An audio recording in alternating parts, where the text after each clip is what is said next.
Extol itu yang dipakai di smartphone ini satu kondisi ponsel sedang pasif pada saat posisinya mau start up. Begini ya. Kristal osilator yang ada di ponsel ini ada dua. Nah, dikondisikan dengan kondisi yang pertama adalah kondisi ponselnya sedang pasif atau off. Off mode. Ya, off modenya itu berarti dengan satu syarat, vibatnya harus bagus. Vibat harus bagus di atas dari 2,85 volt. Kenapa harus lebih dari 2,85 volt? Adalah untuk mengaktifkan volt real time clock yang akan mengaktifkan kristal 32,768 kHz ya. Jadi syaratnya vibat harus lebih dari 2,85. Nah, VRTC-nya ini aktif setelah 2,85 dan otomatis ini ostosmastis ya. Nah, ini kristalnya akan langsung berdenyut ya, denyutnya langsung keluar ya. Nah, sebetulnya untuk tipe-tipe ponsel sekarang ya sudah jarang pakai kristal osilator. Kristal osilator 32,768 ini mulai berdenyut, maka akan keluarlah yang disebut power key on off. Jadi kalau tegangan di on off pun gagal, ya, tegangan di on off ini tidak hadir, makanya di repair manual guide-nya Samsung itu mementingkan ini sekali, si kristal osilator ini denyut frekuensinya wajib diukur. Jika terjadi delay atau pound down doesn't on atau pound not on ya saat ditekan on off. Nah, setelah ditekan on off, begitu on off-nya ditekan ya, ditekan on off karena on off itu satunya ground, satunya adalah jalur dari IC power ya. Begitu ditekan on off, apa yang terjadi? Ini mulai berhitung. 1, 2, 3, 4. Itu yang disebut dengan timer. Ya, timer. Nah, timernya mulai bekerja. Ya, berapa detik nanti keluar tegangan ini, berapa detik nanti keluar tegangan ini. Nah, itu timernya atau sequencingnya. Ya, nah, makanya nanti pas begitu di logic kontrolnya SOC ada yang disebut kalau MTK namanya watchdog timer. Nah, itu respon dari SOC MTK ke IC power karena si SOC minta tolong dong yang tahapan-tahapan tegangannya tetap dipertahankan. Makanya kalau pakai Qualcomm namanya jadi PS hold. Begitu ceritanya. Jadi penamaan jalur yang ada di skematik itu berdasarkan apa?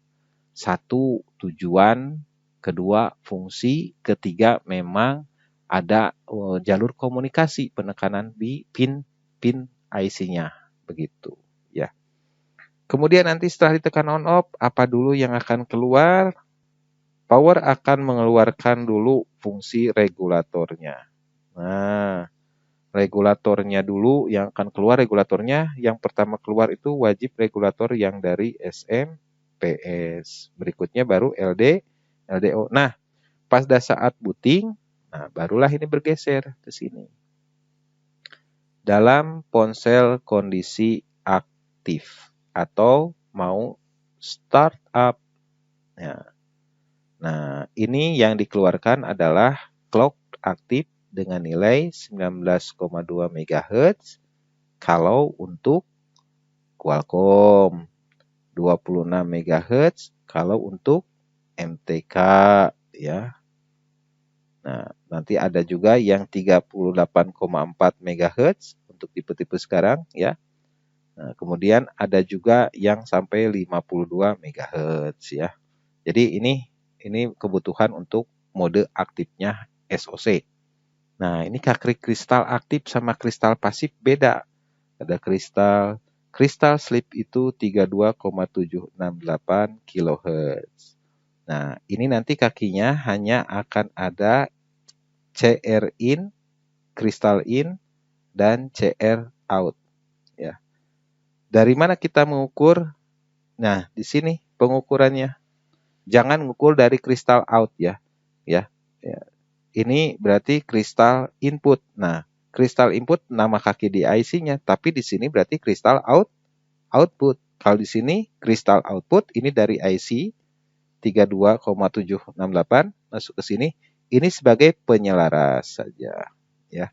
Memastikan bahwa frekuensinya ini akan menjadi tepat 32,768. Nah, pengukurannya di sini ya.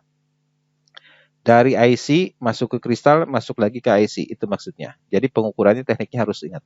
Kalau kita ngukur di sini, wrong. Kenapa? Ponsel mati. Ya. Karena keburu keambil sama alat ukur ya si kristalnya, denyutnya. Kalau di sini kita si handphone nggak mati. Ya, begitu.